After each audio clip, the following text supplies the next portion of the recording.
you care to expand on the story about Wales that?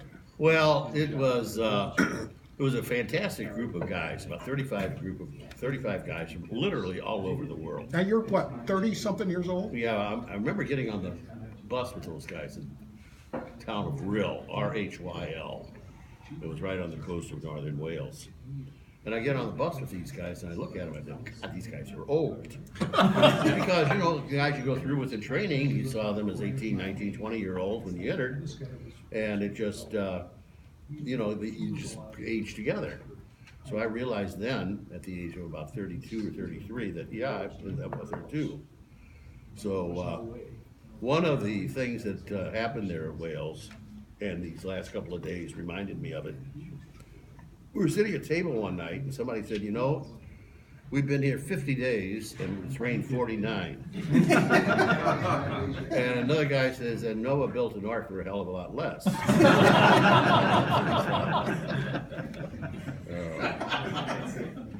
But anyway, Tertian Master calls me in, and he says, during Lent, you'd go somewhere and he'd work for 6 weeks. So the Tertian Master calls me in and he says, Father, I'm going to send you over to Ireland to give parish missions during Lent. What do you think of that? I said, that's really a dumbass idea. I said, you know I'm going to go into high school work, and if I wanted to go to Ireland for tertianship, I'd have gone to Ireland. But if you want me to go, I'll go. So I want you to go. Okay, I went, and I had a great time. It was really a lot of fun. Everybody in Ireland had some relative in the United States. And I learned 2 new words there, 2 meanings of 2 new words. He's in the forces, he's a soldier, or he's on the force, either a New York or Boston cop. So it was, and then the most alive group of people I've ever spoken to. I told them I didn't have enough work. They had me speaking for 4 weeks. So at parish missions, 2 weeks in Dublin and 2 weeks in Cork. And it'd be 1 week men, the next week women. Don't ask me why they separated them, but they did. But anyway, I said, give me some more work. So on Holy Thursday, they gave me a day of recollection. And it was called the Irish Stage Guild. I didn't do any research on it, I should have. And there were about 125 people. They're the most alive group of people I've ever spoken to. Abbey Theater people, executives from radio, TV. There was one guy there, you couldn't miss him. He comes up after supper. Big gray hair, big beard.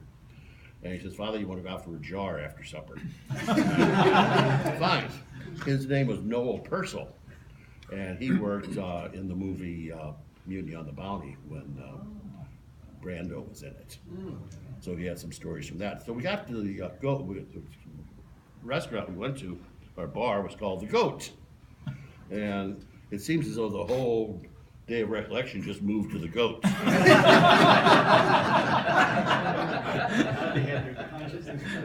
So they were complaining that a lot of them have just finished filming Finnegan's Wake. And they're complaining about this American director who's trying to out Joyce. So those are some of my recollections from relationship. You know, you told us that story, you let off with that story about the missed field goal when you're yeah. You probably, because you left before we were seniors, you probably didn't realize what a sensitive subject that is, because we lost to CBC because of a missed field goal. And, you know, and we all know the heartbreak.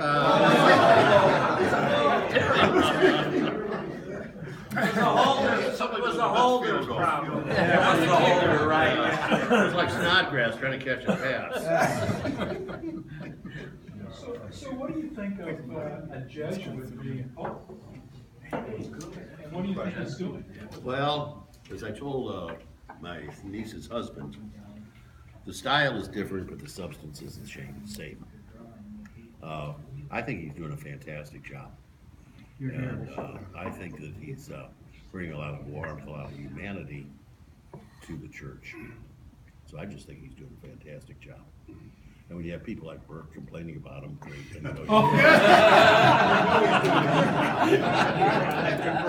he's doing something right, isn't he? Yes. Yeah. is that a little bit out of order for a Jesuit to assume a higher? Isn't that a? Well, against- ordinarily, the only times they become pope, or not pope, but bishops, Bishop. is when they are in the missions. So for instance, oftentimes, down in Belize and Alaska and stuff like that. And every now and then one will get elevated to the cardinalate. And I guess Martini was the most famous one. He was, I think, in Florence or Naples or some Italian city. He's now dead.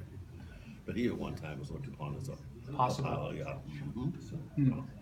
Does a Jesuit have to get the permission of the?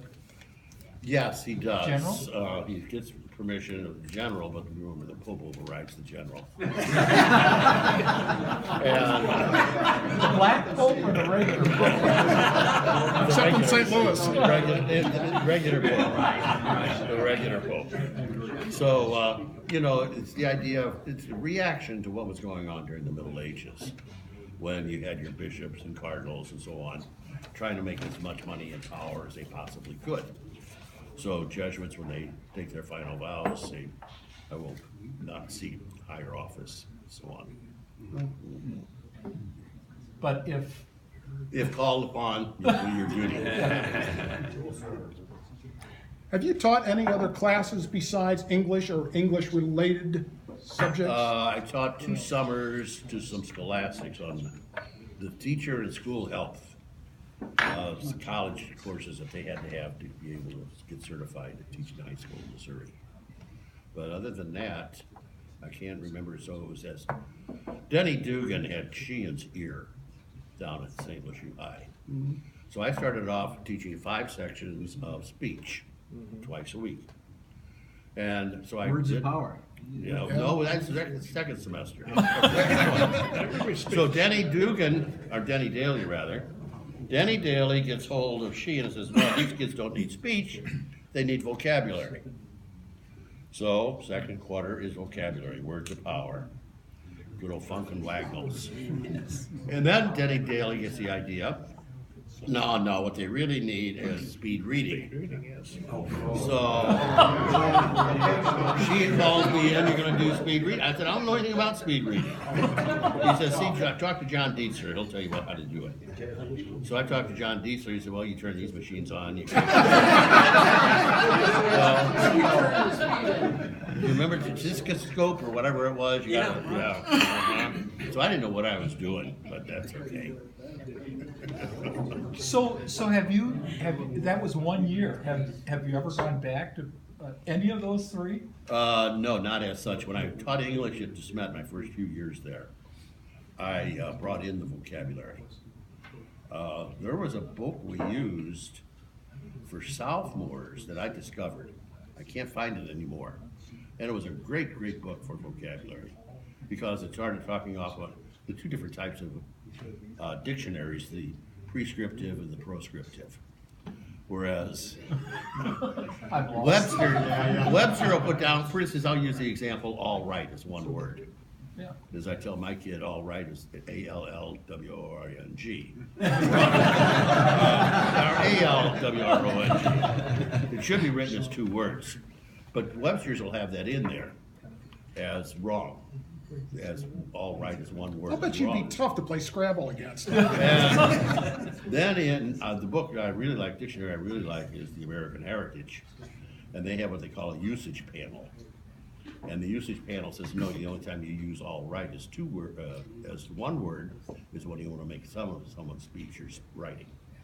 Oh, all right.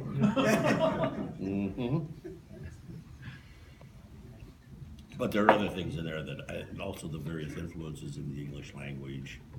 We are so rich and we got so many different sources of our language. So, what those 3 years that you spent with us? You had been a student down there, Right. and then you were gone for 7 years. Yeah. And then you came back. What was it like coming back now as a teacher, as a scholastic, and not only, I guess, being with the students, but being sort of involved with their spiritual growth? I really liked it. Those were the 3 happiest years of my life. They really were. Oh, And you know, having been there was a help. When I was first down in the cage, the seniors got their rings. And I don't know if you remember Rick Kova. And Rick Kova says, "See that ring? That means I've been here 4 years." I said, "You see this collar? This is my 5th year."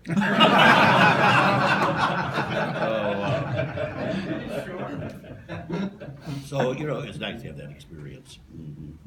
one of them.